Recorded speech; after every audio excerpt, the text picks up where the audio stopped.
As a young leader, it may seem like a benefit to rule with an iron fist.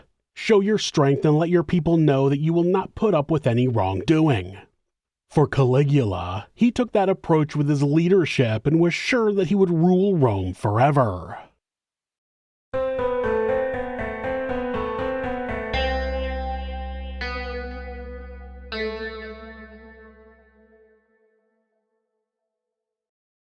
Gaius Caesar Germanicus was born on August 31st in the year 12 CE in Antium, now Anzio, Italy. The third of 6 living children born to Germanicus and Agrippina the Elder, Gaius hailed from Rome's most distinguished family, the Julio-Claudians. Like many areas that are controlled by a ruling class, the family tree plays a huge part in how events unfold over time, and it can get confusing because a lot of the same names are used over generations. Caligula's great-great-grandfather was Julius Caesar, who was the dictator of Rome from 49 BCE to his assassination in 44 BCE. Caligula's great-grandfather was Augustus, who was the first emperor of Rome and the founder of the Roman Empire, ruling from 27 BCE until his death in 14 CE.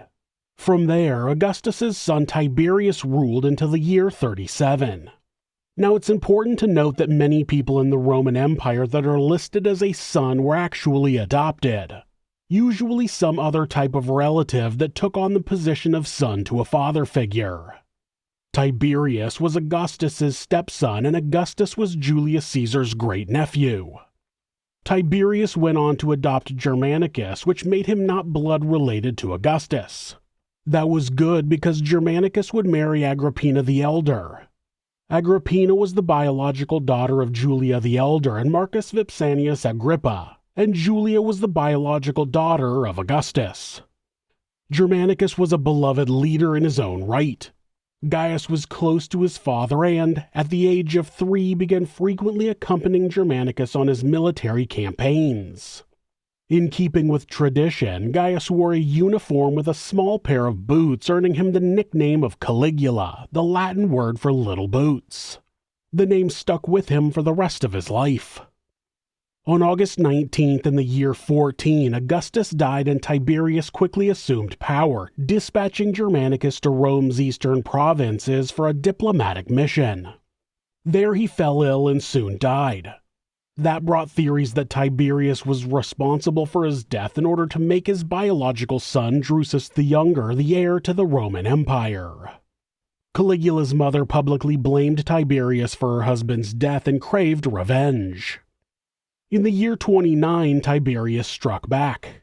He imprisoned Agrippina the Elder on a remote island where she starved to death. The emperor then exiled her son Nero, not the Nero you're thinking of, remember, a lot of the same names, where it's believed he was either killed or encouraged to take his own life. Her next oldest son, also named Drusus, was also exiled and it's believed he starved to death. Due to his young age, Caligula was spared. He and his sisters were nothing more than prisoners of Tiberius under the close watch of the soldiers. In the year 31, Caligula was adopted by Tiberius and treated like a pampered prisoner. Though he hated Tiberius for what he had done to his mother and brothers, he was forced to show him respect. Historians believe that may have mentally traumatized him. Caligula took his emotions out on others. He delighted in watching torture and executions and spent his nights in orgies of gluttony and passion. Even the unstable Tiberius could see that Caligula was unhinged, saying, quote, "I am nursing a viper for the Roman people."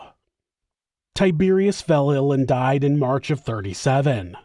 It's believed that he was smothered to death by Caligula, but the people didn't question him because they were happy that the young man would now be their ruler.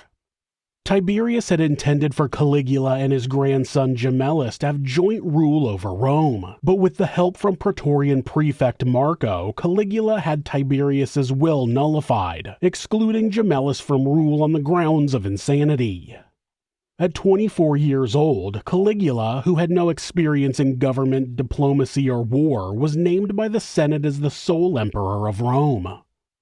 Caligula was described as the first emperor who was admired by everyone in, quote, all the world from the rising to the setting sun. He was loved by many for being the beloved son of the popular Germanicus, and ultimately because he wasn't Tiberius, who wasn't favorably viewed by many Romans. For a time, Caligula's efforts met with their enthusiasm. He freed citizens that had been unjustly imprisoned by Tiberius and eliminated an imperial tax. He granted bonuses to the military, including the Praetorian Guard, city troops, and the army outside Italy. He destroyed Tiberius's treason papers, declared that the treason trials were a thing of the past, and recalled those who had been sent into exile.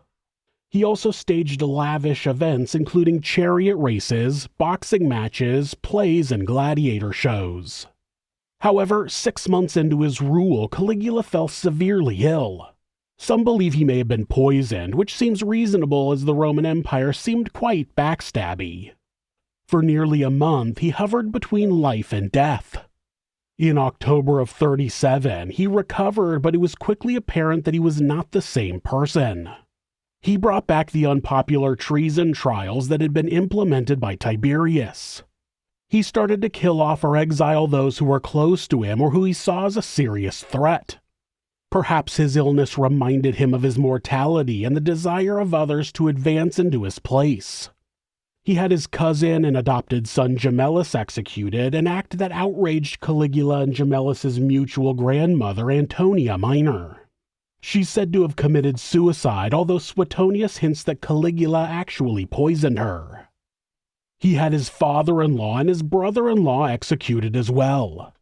His uncle Claudius was spared only because Caligula preferred to keep him as a laughingstock. His favorite sister, Julia Drusilla, died in 38 of a fever.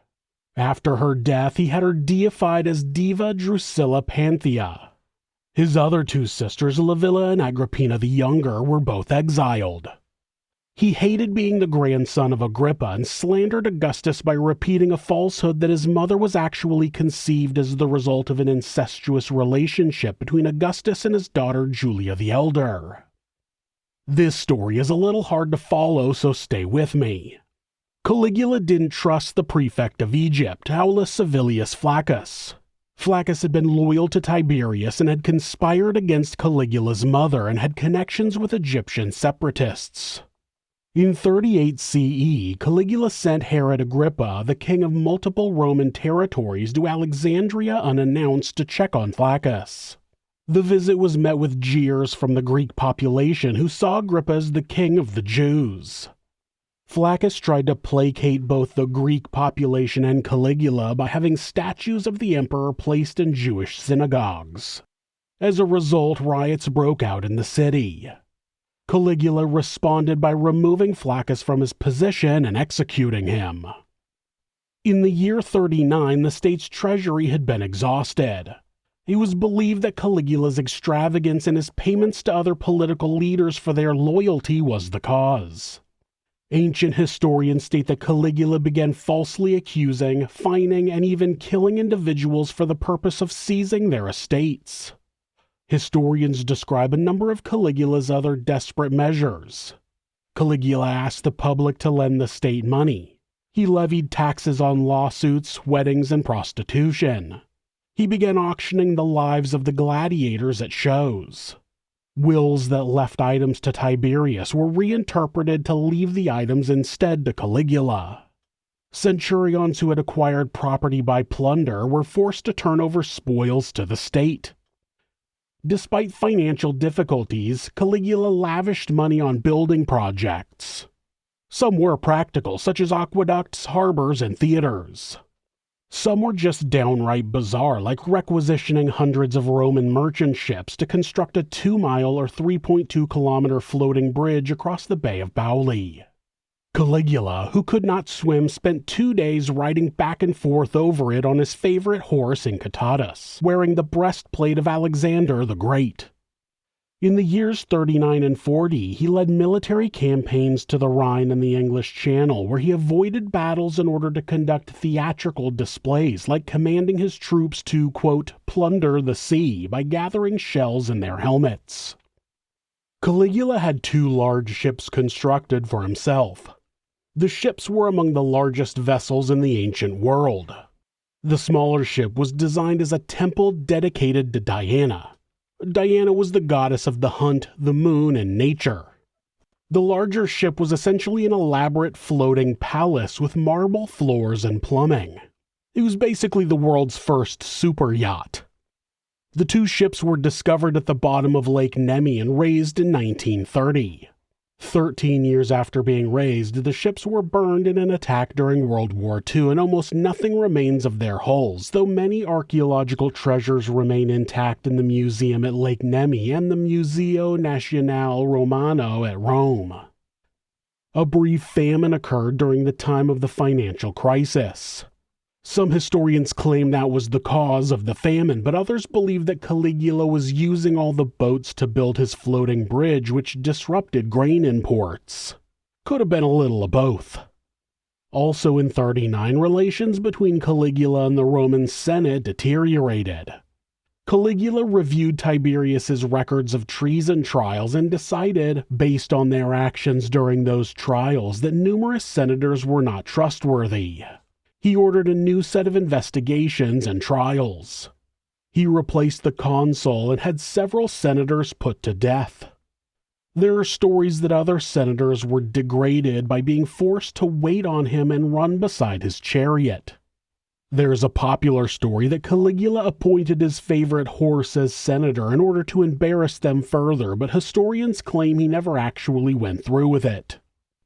In the year 40, Caligula began implementing very controversial policies that introduced religion into his political role. Caligula began appearing in public dressed as various gods and demigods such as Hercules, Mercury, Venus, and Apollo. Reportedly, he began referring to himself as a god when meeting with politicians, and he was referred to as Jupiter on occasion in public documents. His obsession with declaring himself to be a god nearly caused a revolt. At one point, frustrated that the Jews weren't worshipping him enough, Caligula ordered Petronius, the governor of Syria, to build a massive statue to him inside the temple in Jerusalem. The Jews were ready to riot, and it probably would have turned into a full-on rebellion if Petronius hadn't talked Caligula out of it. In the end, though, Caligula had Petronius's head chopped off as punishment for making him change his mind. By the end of Caligula's reign, he was accused of sleeping with other men's wives and bragging about it, killing for mere amusement, deliberately wasting money on his bridge, causing starvation, and wanting a statue of himself erected in the Temple of Jerusalem for his worship. Once, at some games at which he was presiding, he ordered his guards to throw an entire section of the audience into the arena during the intermission to be eaten by wild beasts because there were no prisoners to be used and he was bored. The situation escalated when, in 40 CE, Caligula announced to the Senate that he planned to leave Rome permanently and to move to Alexandria, Egypt, where he hoped to be worshipped as a living god. The prospect of Rome losing its emperor and thus its political power was the final straw for many. Such a move would have left both the Senate and the Praetorian Guard powerless to stop Caligula's repression and debauchery. With that in mind, Praetorian Guard Cassius Caria convinced 2 other officers in the Guard to put their plot into action. Though only planned by 3 men, it's said that many in the Senate, army, and equestrian order were informed and involved in the plan. In late January of 41, Caria and his men approached Caligula as he was in an apartment speaking to a group of actors and dancers that had been sent to him from Asia. Caria asked him for commands for patrol for the night. As Caligula answered, Caria struck him in the neck with his sword. When Caligula screamed and fell down, the rest of the people in the apartment fled. Caria's co-conspirators approached and stabbed the young emperor 30 times. By the time Caligula's loyal Germanic guard arrived, the emperor was dead. Due to their grief and rage, the guard attacked the assassins, the Senate, and innocent bystanders. The assassins were able to get away and stabbed Caligula's wife and killed his infant daughter. They were unable to reach Caligula's uncle, Claudius. After a soldier found him hiding behind a palace curtain, he was spirited out of the city by a sympathetic faction of the Praetorian Guard to their nearby camp. The Senate attempted to use Caligula's death as an opportunity to restore the Republic. Caligula tried to persuade the military to support the Senate. The military, though, remained loyal to the idea of imperial monarchy. The grieving Roman people assembled and demanded that Caligula's murderers be brought to justice. Claudius became emperor after procuring the support of the Praetorian Guard. He ordered the execution of Caligula and the other known conspirators involved in the death of Caligula. Caligula's body was placed under turf until it was burned and entombed by his sisters. He was buried within the mausoleum of Augustus. In 410, during the sack of Rome, the ashes in the tomb were scattered. It was his sister Agrippina the Younger who would go on to have a son named Nero, who ended up the final emperor from the Julio-Claudian dynasty. Caligula has been portrayed in a number of plays, films, and television series. The most famous played by Malcolm McDowell in the 1979 film Caligula. John Hurt portrayed Caligula in the 1976 TV series I, Claudius. He was played by Robert Arquette in a 2001 episode of Xena Warrior Princess. Andrew Gower was Caligula in the 2015 miniseries AD The Bible Continues, and Samuel Barrett played Caligula in the 2010 BBC adaptation of I, Claudius.